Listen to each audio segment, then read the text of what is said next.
Hello, everyone, and welcome to Kinship Connects, a podcast from SDA Kinship International, sharing our stories, our journeys, and yeah, my name is Floyd Punitz, and today it is my privilege to speak with Dottie Thompson.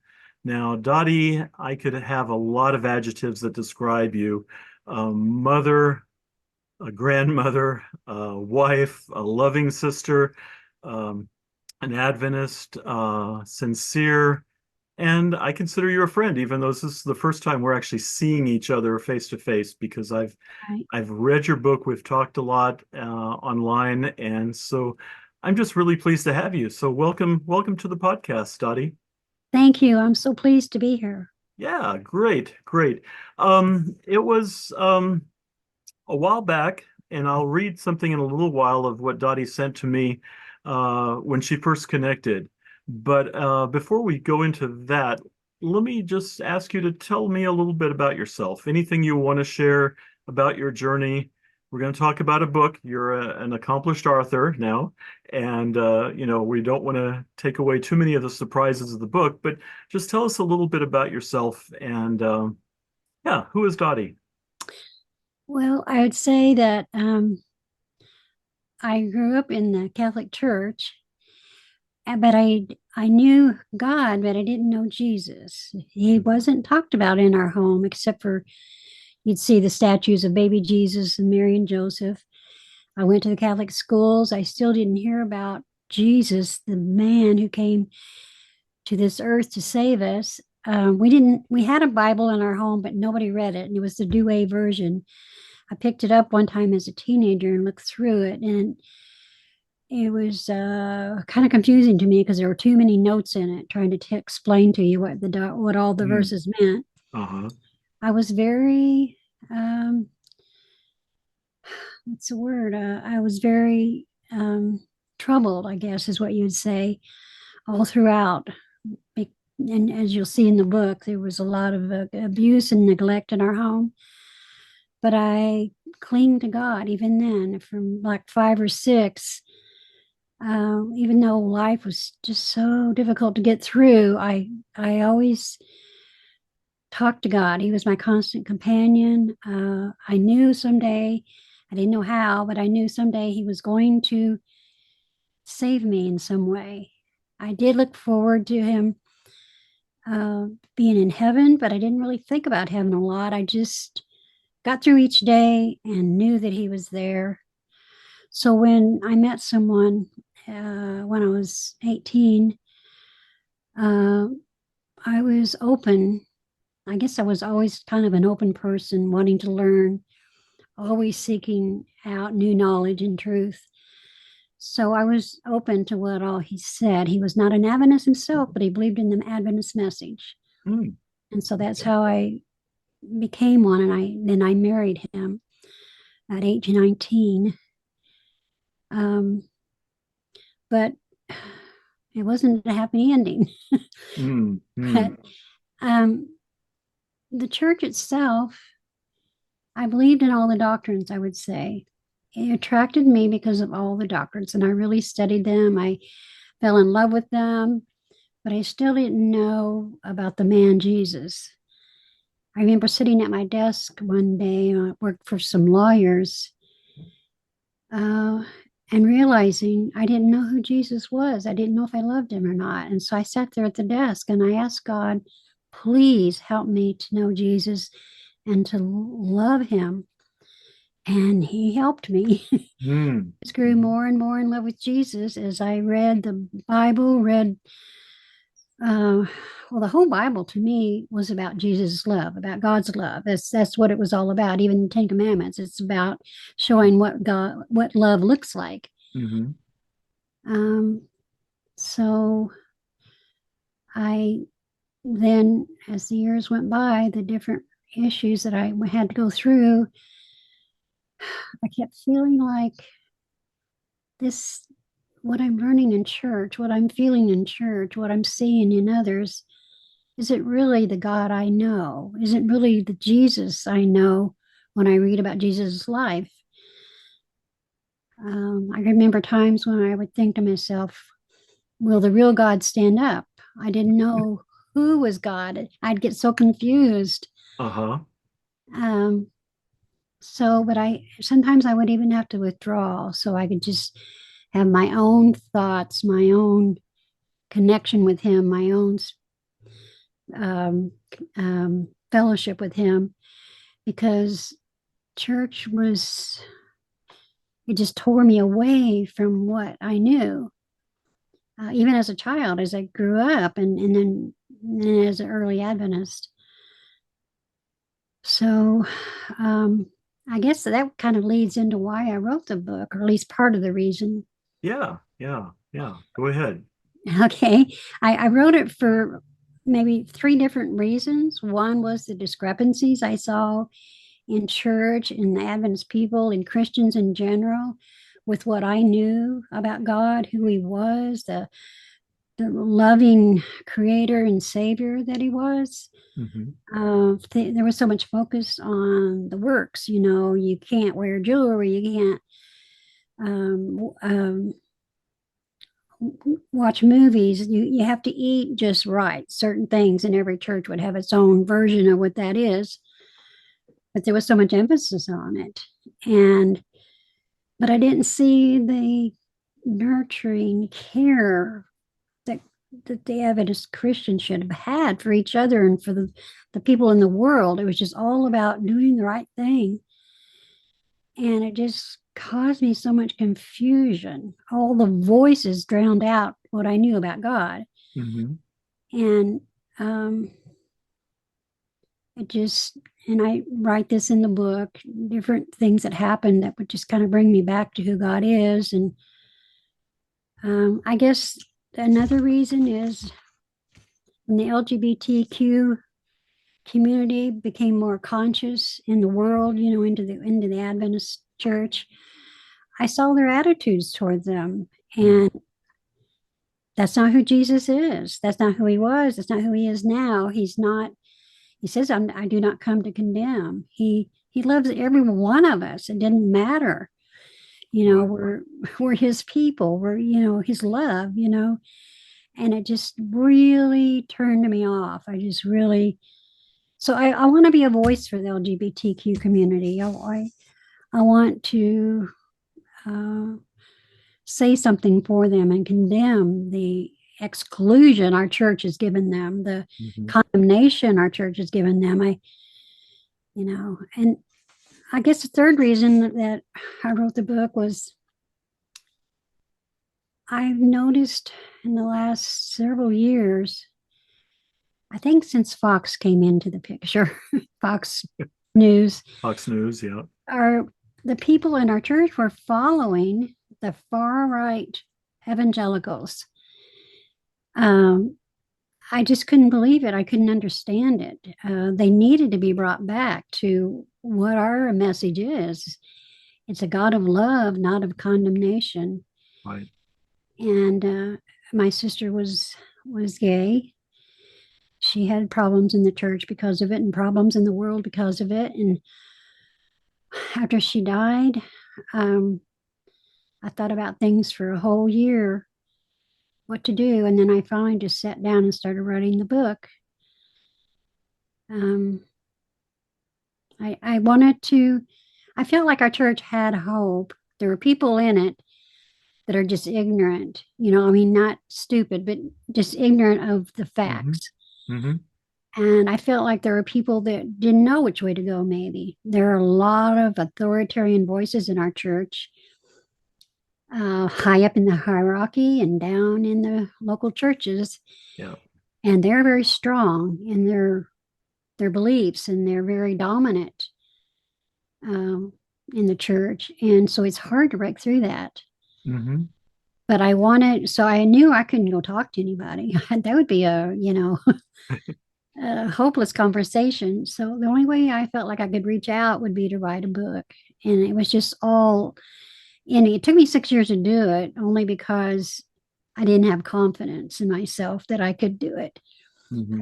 Confidence that I was reading all the right signals, that although God helped me, I can remember getting up at 4 in the morning to write, and I would pray and just ask him for the words to express, and somehow it made it so much easier. And things came to me that were inside me, but he just brought them out.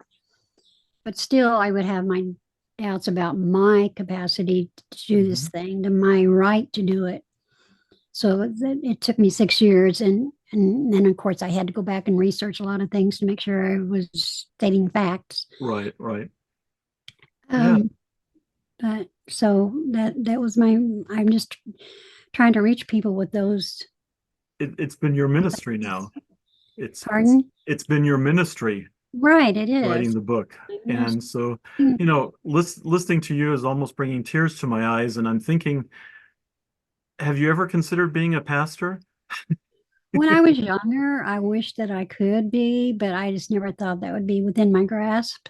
Right, right, And the women's ministry has really struggled. I mean, they don't. Boy, in my area, they would not allow a woman to get up and speak as a pastor. right, They right, can right. really get up and do things as it is, Yeah. the little things. We don't have any women elders or anything like that. Hmm, hmm. But I just thought it was not within my grasp to do.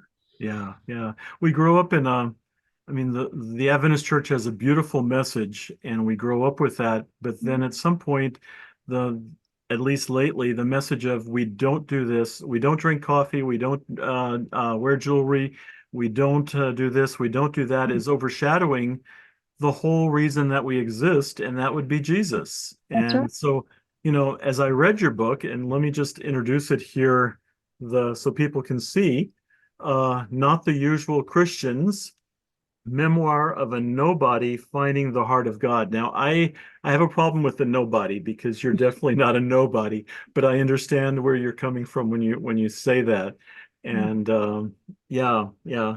And you use Second Kings 20 verse 5 as the theme there. I have heard your prayer, seen your tears, and I will heal you. Um, I took this book with me when I went on vacation to Antigua at Christmas time, and I read it in just a couple of days. Oh, I couldn't put it down. It was like, I got to read, I got to find the next chapter, the next chapter. So you're a wonderful writer. You pull us in, you tell us your story. I mean, it's a genealogy history of your story, your family, your life, and you're so vulnerable and honest in sharing that. And that's what I really like about it. But the central thing is you always come back to Jesus and how Jesus helped you through the difficult times, the not pretty times when, right. we don't get a divorce, but we do get a divorce in life. Or, our children, we think that they're perfect, but they're not perfect. And our grandchildren the same way. Hmm. And we have to live in reality. So the honesty of the book really pulled me in, and I think it's a book that every Adventist, every Christian should read and take it to heart. Um, so yeah, yeah. I was going to say when you first contacted me, and that was maybe 2 years ago or more, I, something like I that. think that seems right. Yeah, yeah. You wrote, I am near completion of a book that I have taken 5 years to write. It's about my life as a Christian, becoming an Adventist, struggles with how Adventists present God, and who I have found him to be, loving, accepting, inclusive, and more. My sister was gay. She died 6 years ago. I have I have met and worked with many LGBT plus individuals over the years who were unable to find a free and loving experience in the church. The book talks about psychology, politics, religion, and hopefully the truth about God's love. And you truly wove all of those pieces together in the book in a beautiful way. You say, I believe my book will not be accepted by Adventist publishing companies, and I don't have thousands of dollars to self-publish. It's been a torturous effort for me, but I can't give up. Though I have tried several times, I am reaching out for information on resources. And that's when you asked me about how, recommendations on publishing the book. Right. Um, and then after you had published it, you wrote me this wonderful message of, I just published on Amazon my book called Not the Usual Christians, Memoir of a Nobody, Finding the Heart of God. It includes my life experiences with the Adventist Church and Christianity, the social issues that divide Christians from religious people, the LGBT community, and my sister's struggle with being gay, authoritarianism, and the true character of God. I hope someone will read it and refer it to others. It's difficult to share the truth with others in this divisive time, so I wanted to use this book to hopefully open people's minds to Jesus's love for us all. And I thought that was beautiful, and hopefully you didn't mind me reading that for Not a, everyone. no. But it just shows your heart and your desire to actually portray Jesus and put him at the top of all of this other sometimes nonsense that we find ourselves in. Mhm. Uh, so yeah. Now that the book is out there, um, yeah, what did your family say about it? Has your family read it? Um, Most of them. I just gave a couple of my granddaughters a book just Okay. recently, and I'm Uh-huh. surprised, but they love it. They said they're enthralled with it. I wasn't sure, being at the granddaughter level, how much they, would get out of it, but I'm surprised. They really do. And Good. um, my oldest daughter, she doesn't know yet. She's the one that had, has the mental illness. She isn't a reader anyway, so I probably wouldn't have to worry about telling her because she probably wouldn't even read it. Uh-huh. Um, but yes, for the most part, the family knows about it, and they were just so excited. And I was afraid to tell anybody I was writing it Right. because if you do that, then you feel like a failure if it doesn't actually happen. So I didn't want to tell anybody that I did it until I did, complete it. So my Hmm. younger daughter helped me get it onto Amazon. She's very savvy about all that kind of thing. Good. But Christopher, my great grandson, the one I raised, he's the one that helped me with all the technical issues. And he's actually the only one that knew that I was writing it up until the time Uh-huh. I was just about to publish it. So he was your pillar, your support, your strength in doing that. Yes, he was. Wonderful. Wonderful. Yeah. So do you think writing this all down helped you with your relationship with Jesus, just kind of putting it all together on paper and solidifying that a little bit more? Yes, it did actually. And writing it, going back through, I saw even more so how much he was with me. I mean, I knew it, but this just, as you said, solidified it. It just made it stronger in my mind and in my heart, and it it just seemed like everything that happened just all fell into place to tell the story about him. Hmm. And Hmm. that's what I wanted to do. I wanted to make it a story about Jesus and his love and how inclusive and encompassing it is. And Right. and I worried that I had it in my heart and in my mind, but I was so worried that I wasn't getting it out there on paper the right way. Yeah. So it makes me really thrilled to hear you say that it did. Yeah. It touched my heart. Definitely. Definitely. Yeah, that's Yeah. good. And Yeah. hopefully we can get the word out to some of the independent news sources and Adventism that, share it with people. Because I know that it's going to resonate with a lot of people. I mean, it did with me. Your ups, your downs, your joys, your disappointments. And Hmm. it's like, yes, I felt that, or I'm feeling that right now with the church. And yeah, just can't lose sight of Jesus being there. I don't want to give away where in the world that you're living right now. Don't need to do that, but I'm curious. Have you found a local church, an Adventist church, where you're comfortable and you feel affirmed? No, I love the Adventist people. I love the Adventist church. It has a special message. I think you said that.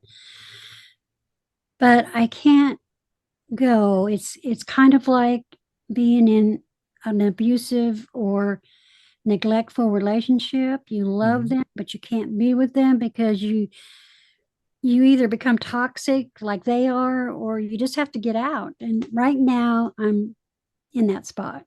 Yeah. Um, I don't know if it'll ever change because of the area I'm in. We're in a very, very conservative Hmm. area. Right. I have gone a few times to a non-Adventist church on Sunday. It's a red letter Christian church. I don't know if you know what that is. No. Red letter meaning what Jesus said. They Right. Okay. very inclusive of all any kind of groups, no matter who you are, what you are, whatever. They advocate for LGBTQ community. They're just, you know, loving people. I go there, but I still feel a little bit of that PTS Yeah. post PTSD. syndrome. Yeah. Yep. Um, I don't know why. And when they have beautiful music, I have to hold back the tears. Um, but it is the only one place I can go if I feel like I need to go to church. It Hmm. provides that worship experience with others. Wow. Wow. Yeah. So, but I want it to be in the Adventist church, but Yeah. it's not there. It's not Yeah. there. That same feeling is what so many LGBTQ kinship members, parents, loved ones feel. It's the same thing about, the abusive relationship when you've been abused Hmm. and they haven't done anything to say even I'm sorry or acknowledge that they've abused you. You don't want to go back and sit in that abuse Sabbath mornings. And Right. so so you're not alone. You're in the company of a lot of people who understand and are there with you. Yeah. Um, we've mentioned that your sister was gay, was lesbian. Tell us just a little bit about her, and I don't want to give away too much in the book. But we've said that she passed away a few years ago. Did she have any peace in her heart, or feel reconciled with her beliefs before she passed away? Yes, actually, she struggled with knowing that she was accepted by God for many years because of the Adventist church. She loved the Adventist church as much as I did, Hmm. but she really struggled with it. And I talk about that in the book and Hmm. somewhat. But before I would say maybe a year or so before she died, she did come to peace with knowing that she was accepted by God. Okay. She loved him and she looked forward to Jesus coming again. And so I was so happy that she was in the right place before she left. Right. Right. Yeah. Very good. And yeah, you talk extensively about her in the book, and it was so fortunate that you guys had each other through all these times, the good Right. and the bad, and that you were there for each other. So that was very, very good. How did you hear about SDA kinship for the first time? I think it was I think it was after my sister died. I think I was just looking for some kind of connection. And so I just Googled, you know, Good old Google, huh? yeah, and found you guys. And um, I saw the advertisement for I think it's Colby, his book. Colby Martin, uh-huh, yeah, Yeah, Colby Martin. uh-huh, I bought that and read that. I had already kind of come to some of the conclusions that he brought out in his book, but I still wanted, was glad that I read it. And then I yeah, did participate in sending some of those to Adventist good, ministers and elders. uh-huh, Heard from any of them, or they probably don't even know I'm the one that sent them. But I one thing that's always discouraged me about the Adventist church and maybe about all Christians is they think they know the truth, so they don't have to listen to anybody that has a right, different opinion. yeah, That hurts. I just want people to open up, listen, look, think about the fact that you might have something wrong, figured it out wrong, and maybe you could write that. But they're mm-hmm, so content with themselves that they have it all. right, I, right, I, I read that verse again recently in Revelation about the Laodicean church. And mm-hmm, thought, gosh, there it is. It's so plain. Yeah. They're poor and pitiful, and they don't realize it. Yeah. They're contented. They're self-satisfied. I just Exactly. wake them up. Yeah. Being wrong is not a sin, No, but refusing to listen and learn, I think is a sin.